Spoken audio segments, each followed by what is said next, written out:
അപ്പം മീനൊന്നില്ലാത്തൊരു ദാരിദ്ര്യം വന്ന സമയത്ത് മഹാനവറുടെ അടുത്തേക്ക് ചെന്ന് 1/2 മീറ്റർ ഉയരം, ഒരു 1/2 മീറ്റർ വീതി, ഒരു കട്ടലിന്റെയോളം നീളമുള്ള ഒരു വലിയൊരു ബാഗ്.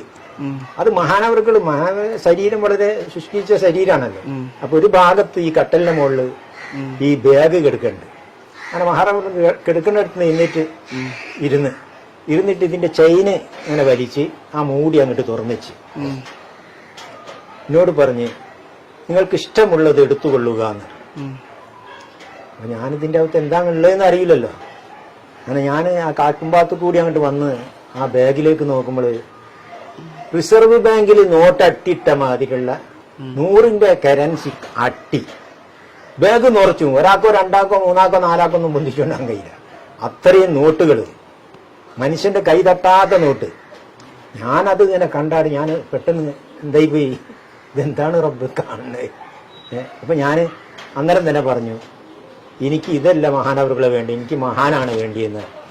അപ്പോൾ മഹാനവറുകൾ ഒരു ചിരിച്ച് അതിനുശേഷം അതിൻ്റെ ആ ചെയിന് വലിച്ച് അതിനെ കൂട്ടി. പിന്നെ ആ പൈസ ആണ് ഓരോരോ വീട്ടിലുള്ളവർക്ക് 100 ചെറുക്ക വീതം, 10 ആളുള്ളവർക്ക് 1000, 5 ആളുള്ളവർക്ക് 500.